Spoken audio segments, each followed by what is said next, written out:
आप सबका यहाँ पर स्वागत है। आप सबको मेरा नमस्कार। आप पहले एक वीडियो देख लीजिए और उसके बाद हम अपने वक्तव्य की शुरुआत करते हैं। प्रधानमंत्री जी को हम धन्यवाद देना चाहेंगे और पूरा देश की वो सेना, वो सैनिक उनके चरणों में नतमस्तक है।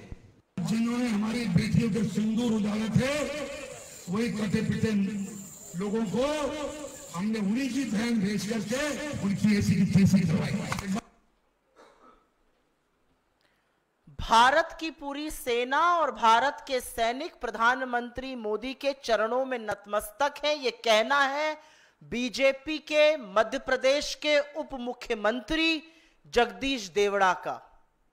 और उसके बाद तो आपने सुना ही, जो बीजेपी के दूसरे शिरोमणि हैं, मध्य प्रदेश के ही मंत्री विजय शाह, उनकी घिनौनी बात कर्नल सोफिया कुरैशी को सुनकर पूरा देश आज भी स्तब्ध है। और उसके बारे में हाईकोर्ट ने क्या कहा है उसको साझा कर देती हूं। लेकिन सेना और सैनिक किसी के चरणों में नतमस्तक है, यह बात हिंदुस्तान का कोई व्यक्ति कही ही नहीं सकता है। जिस सेना के शौर्य और पराक्रम के आगे पूरा देश नतमस्तक है, जो सेना हमारी सरहद से लेकर हमारी भूभागीय अखंडता, हम सबकी सुरक्षा सुनिश्चित करती है, जो जब जब देश पर संकट आता है, इस बार भी जब पहलगाम का आतंकी हमला हुआ तो दुश्मन को नाकों चने चबवाने का काम जो सेना करती है, जिसने पाकिस्तान में घुसकर आतंकी कैंप निस्तो नाबूद किए, जिसने पाकिस्तान की रूह कपा दी, उस सेना के लिए कहना कि वो सेना किसी के चरणों में नतमस्तक है, ये पाप है। और ये पाप बीजेपी के लोग, बीजेपी के उप मुख्यमंत्री, उनके वरिष्ठ नेता लगातार कर रहे हैं। हमारी सेना ने हर बार दुश्मन को धूल चटाने का काम किया है और इस बार भी इतनी आक्रामक कार्रवाई की कि पाकिस्तान के पैर कांप गए, उनकी रूह कांप गई। एक ऐसी सेना जिसके लिए इस देश के हर व्यक्ति के मन में सम्मान है, आदर है और पूरा राष्ट्र कृतज्ञ है कि हम शांति से, हम सुरक्षा से, हम आराम से इसलिए रह पाते हैं क्योंकि हमारे जांबाज सैनिक इस देश की सुरक्षा करते हैं। और वो इस देश की सुरक्षा तपते हुए रेगिस्तान से लेकर हाड़ कांपती हुई ठंड वाले सियाचिन के ग्लेशियर में खड़े होकर करते हैं। और तब हमारा लोकतंत्र, तब हमारी भूभागीय अखंडता, तब हमारा देश सुरक्षित रह सकता है। और ऐसी सेना के लिए जिस व्यक्ति के मन में इतनी दुर्भावना, इतने गंदे विचार हैं, वो व्यक्ति किसी भी पद पर रह ही नहीं सकता है। एक लोकतंत्र में उप मुख्यमंत्री रहना तो विचार के बाहर की बात है। और इस बार माफी मांगने से, इस बार खेद व्यक्त करने से काम नहीं चलेगा। इस बार ऐसे व्यक्ति को बर्खास्त करना पड़ेगा। इस बार बीजेपी मूक दर्शक नहीं बनी रहेगी। इस बार प्रधानमंत्री छुपे नहीं रहेंगे। और अगर आप ऐसे व्यक्ति को बर्खास्त नहीं करते हैं, अगर जगदीश देवड़ा की अभी कुछ घंटों में बर्खास्तगी नहीं होती है, तो यह माना जाएगा कि सेना को अपने चरणों में नतमस्तक करने की बात नरेंद्र मोदी कह रहे हैं, उनकी मौन स्वीकृति है, उनका संरक्षण है, वरना यह बात कहने की हिमाकत और हिम्मत कोई कर ही नहीं सकता है। असलियत यह है कि अभी 48 घंटे नहीं बीते हैं और बीजेपी के ही मध्य प्रदेश के मंत्री विजय शाह ने इस देश की सबसे होनहार, सबसे वीर, सबसे बहादुर सैनिक बेटी सोफिया कुरैशी के बारे में जो कहा वो आपने सुना। वो सुनकर पूरा देश स्तब्ध है। मैं उन शब्दों को दोहराऊंगी नहीं क्योंकि मैं उस तरह का पतन नहीं करना चाहती हूं इस मंच से। और बीजेपी ने इस आदमी के खिलाफ भी कोई कार्रवाई नहीं की, कोई अनुशासनात्मक कार्रवाई नहीं की गई। बीजेपी और मध्य प्रदेश की सरकार और दिल्ली की केंद्र सरकार हाथ पर हाथ धरे बैठी रही जब तक कि जबलपुर हाईकोर्ट ने निर्देश नहीं दिया कि एफआईआर हो। और एफआईआर भी बिल्कुल अनमने ढंग से बिना प्रॉपर चार्जेस लगाई की गई और उसका कच्चा चिट्ठा आज कल हाईकोर्ट की सुनवाई के दौरान बयां हो चुका है। क्योंकि पूरी की पूरी पार्टी और सारी सरकार, केंद्र की भी और मध्य प्रदेश की भी, विजय शाह को बचाने में जुटी हुई थी। अब वो जगदीश देवड़ा को बचाने में जुट जाएगी। असलियत यह है कि मध्य प्रदेश के हाई कोर्ट ने कल सुनवाई के दौरान कहा कि जिस तरह की एफआईआर दर्ज हुई है वो सिर्फ और सिर्फ दिखावा है और एफआईआर में ऐसा कुछ भी नहीं है जिससे संज्ञेय अपराध दर्शाया जा सके। अदालत ने टिप्पणी करते हुए कहा कि यह ड्राफ्ट ही ऐसा बनाया गया है कि इसको रद्द किया जा सके और बेंच ने आगे कहा कि इस एफआईआर में कुछ नहीं है। बेंच ने कहा इसमें सुधार करना चाहिए, बिना हस्तक्षेप के और बिना दबाव के ऐसा एफआईआर की जांच को आगे बढ़ाई जाए और उसकी सुनवाई फिर से होगी। यह असलियत है मध्य प्रदेश की सरकार की, यह असलियत है मध्य प्रदेश की पुलिस की, यह असलियत है बीजेपी की मध्य प्रदेश में और बीजेपी की दिल्ली में। अभी तक आपने एक बार भी जेपी नड्डा जी के मुंह से, अमित शाह जी के मुंह से, खुद प्रधानमंत्री नरेंद्र मोदी जी के मुंह से सुना कि यह बिल्कुल गलत कहा गया है? अभी तक बीजेपी के किसी भी नेता ने आके कहा जगदीश देवड़ा और विजय शाह जैसे लोगों की सभ्य समाज में कोई जगह नहीं है, सरकार तो बहुत दूर की बात है। लेकिन एक सवाल उठता है कि हमारे देश में जहां पर सेना का जो सम्मान है वो सर्वोच्च है, जहां पर बार बार पूरा देश कृतज्ञता स्पष्ट करता है, जहां पर जब छुट्टियां कैंसिल हुई और जब सैनिक अपने अपने बेस पे जा रहे थे तो उनको इस देश के आम नागरिक पानी पिला रहे हैं, उनके ऊपर पुष्पों की वर्षा कर रहे हैं। बीजेपी ऐसा क्यों करती है? बार बार ऐसा क्यों करती है? जिस ऑफिसर को देख के इस देश की आधी आबादी और बाकी सब लोगों का सीना गर्व से तन जाता है, उसके लिए इतनी नीच बात क्यों कहते हैं बीजेपी के लोग? जिस सेना के चलते हमारा गर्व से सिर ऊंचा रहता है, हमारा इकबाल बुलंद रहता है, उस सेना को कहना कि वो चरण में नतमस्तक है मोदी जी के, ऐसा वो क्यों करते हैं? क्योंकि बीजेपी की रगों में बलिदान का नहीं, मुखबिरी का खून है। क्योंकि बीजेपी बार बार सेना का अपमान इसलिए करती है क्योंकि बीजेपी ने आजादी के आंदोलन में कोई भूमिका नहीं निभाई थी, कोई बलिदान नहीं दिया था। बीजेपी ऐसा इसलिए करती है क्योंकि उन्होंने मोदी जी से सीखा है। खुद मोदी जी भी तो कहते थे कि एक व्यापारी के अंदर एक सैनिक से ज्यादा साहस है, और आज वही बात उनकी पार्टी और उनके लोग बार बार दोहरा रहे हैं।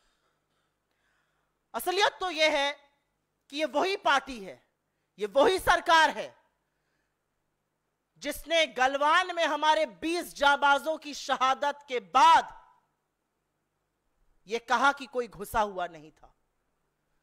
उनके सर्वोच्च बलिदान का चीन से बदला लेना तो बहुत दूर की बात है।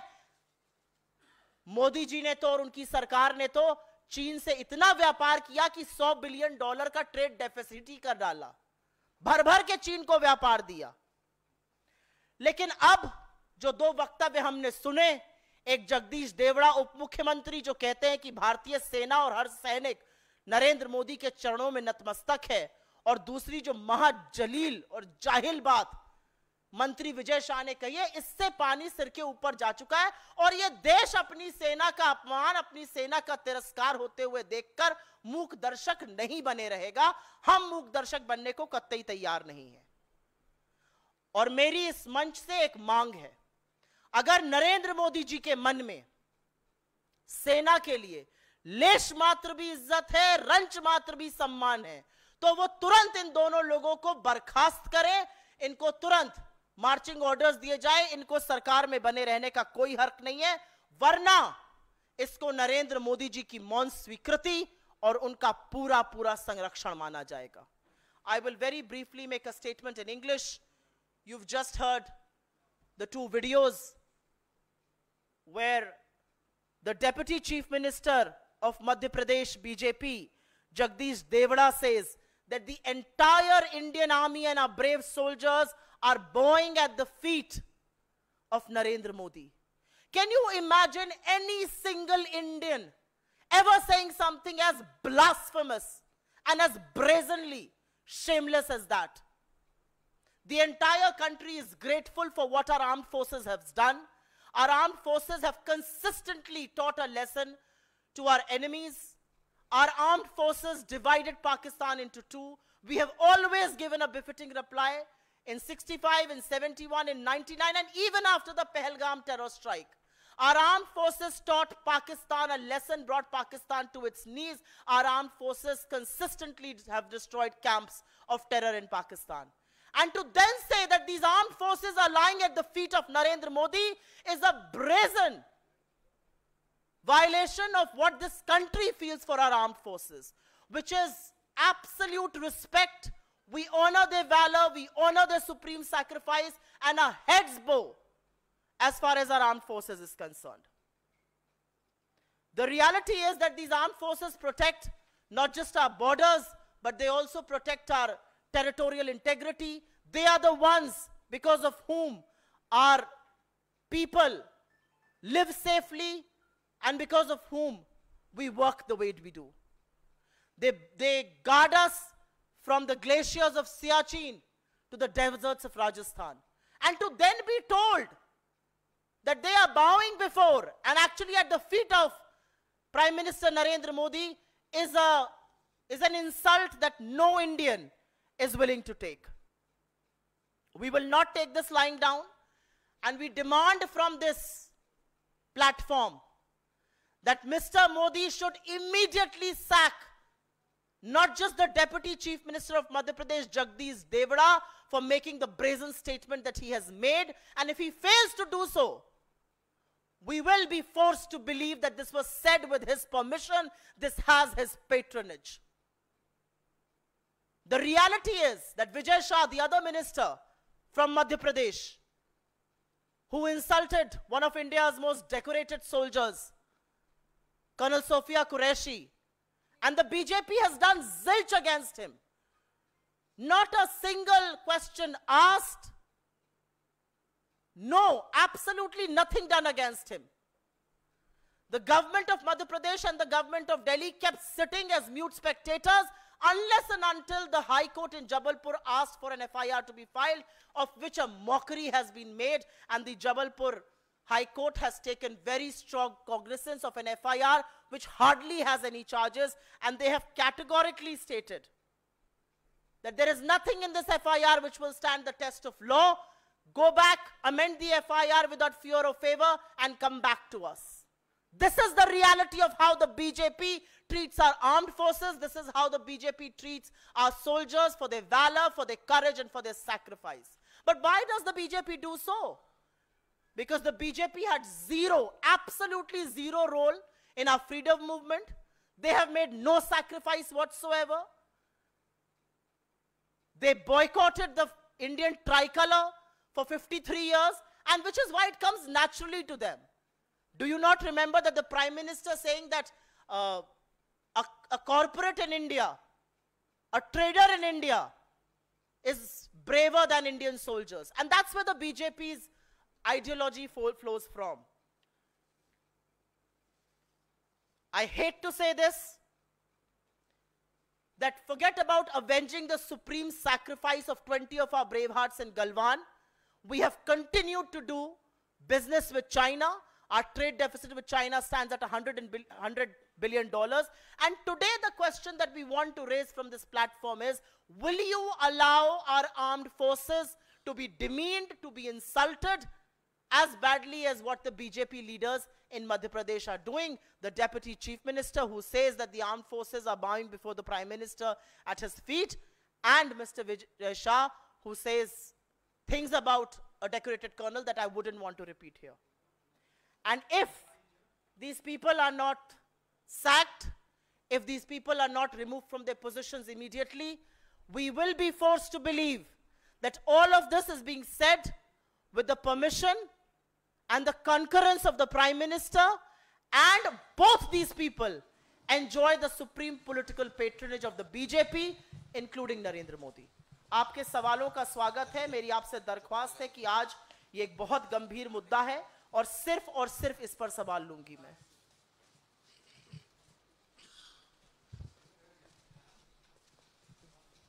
इसी पर जी आप लोग मांग कर रहे हैं इस्तीफे की, लेकिन मध्य प्रदेश के मुख्यमंत्री ने कहा कि जब कोर्ट अपना काम कर रहा है, कार्रवाई चल रही है, तो इस्तीफे का सवाल कहां से आता है। आप लोगों ने प्रोटेस्ट जरूर किया, लेकिन मध्य प्रदेश के मुख्यमंत्री ने साफ कर दिया कि इस्तीफे का क्या सवाल है। मध्य प्रदेश के मुख्यमंत्री का मैंने एक बेहद शर्मनाक बयान आज आप ही में से किसी के एक चैनल पर सुना, जब वो उनसे पूछ रहे थे तो उन्होंने झटक कर माइक हटा दिया और कहा इसकी बात करो। वो तिरंगा लेकर चल रहे थे। ये अलग बात है कि बीजेपी के जो नेतागण हैं वो तिरंगे से पसीना और नाक पोंछते हुए कल दिखे थे। उस पर टिप्पणी मुझसे मत करवाइए। मध्य प्रदेश के जिस हाईकोर्ट का मुख्यमंत्री जी हवाला दे रहे हैं, उसी हाईकोर्ट ने कल सुनवाई के दौरान कहा और पूछा कि जिस तरीके से विजय शाह के खिलाफ एफआईआर दर्ज करी गई है, यह सीधा दिखता है कि फेवर और फियर, दबाव में और उनको बचाने के लिए की गई है। उस एफआईआर के ड्राफ्ट पर सवाल उठाया गया है। प्रशासन और पुलिस से हाईकोर्ट ने पूछा कि आपने एफआईआर पढ़ी है, अपराध के जो तत्व हैं वो कहां हैं। अगर देखा जाए तो इस एफआईआर में ऐसा कुछ भी नहीं है जिससे संज्ञेय अपराध दर्शाया जा सके। हाईकोर्ट ने कहा कि एफआईआर जिस तरीके से ड्राफ्ट की गई है उसमें अभियुक्त की करतूतों का जिक्र ही नहीं है। एफआईआर को अगर चुनौती दी गई तो यह आसानी से खारिज हो सकती है। यह एफआईआर अदालत के विश्वास पर खरी नहीं उतरती है और हाईकोर्ट ने सरकार को आदेश दिया है कि एफआईआर में सुधार किया जाए, बिना दबाव के, बिना हस्तक्षेप के एफआईआर और जांच को आगे बढ़ाया जाए और वेकेशन के बाद इस मामले की पूरी सुनवाई होगी। मुझे नहीं पता कि मुख्यमंत्री जी इन तथ्यों से अवगत हैं, अपनी सरकार, अपने प्रशासन, अपने मंत्रियों की काली करतूतों से कितने अवगत हैं, लेकिन मुख्यमंत्री जी क्लीन चिट देते हुए मुझे जरूर दिखाई दे रहे हैं और वो भूल जाते हैं कि ये देश सब कुछ सहता है, लेकिन अपनी बहादुर सेना का, अपने वीर सैनिकों का अपमान, उनका तिरस्कार किसी कीमत पर नहीं सहेगा। और अगर आपकी नाक के नीचे ये हो रहा है तो आप उस तिरंगे को पकड़कर चलने के हकदार नहीं हैं।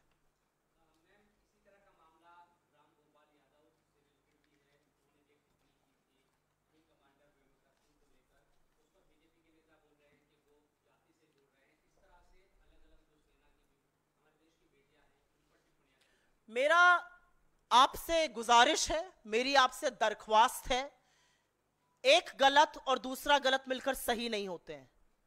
सबको बचकर बोलना चाहिए, सेना के बारे में पूरे सम्मान से बोलना चाहिए, हमारी बहादुर बेटियों के बारे में पूरे देश को गर्व है। लेकिन जो बीजेपी के नेताओं ने कहा है उसको किसी भी तरह से बीजेपी के नेता, प्रधानमंत्री जेपी नड्डा किसी भी तरह से सही नहीं ठहरा सकते हैं। हमारी सेना का यह हौसला और हिम्मत है कि दुश्मन की रूह कांप जाती है। और उस सेना के बारे में आप बोल रहे हैं कि वो नरेंद्र मोदी के चरणों में नतमस्तक है। शर्म आनी चाहिए बीजेपी के नेताओं को इसको डिफेंड करके मुद्दे को भटकाने से भी। मैं आपसे गुजारिश करूंगी कि आप ऐसा बिल्कुल मत कीजिए।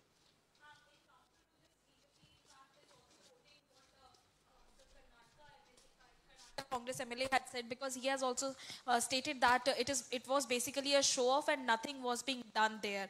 So do you believe there is a counter for this? I'm asking you.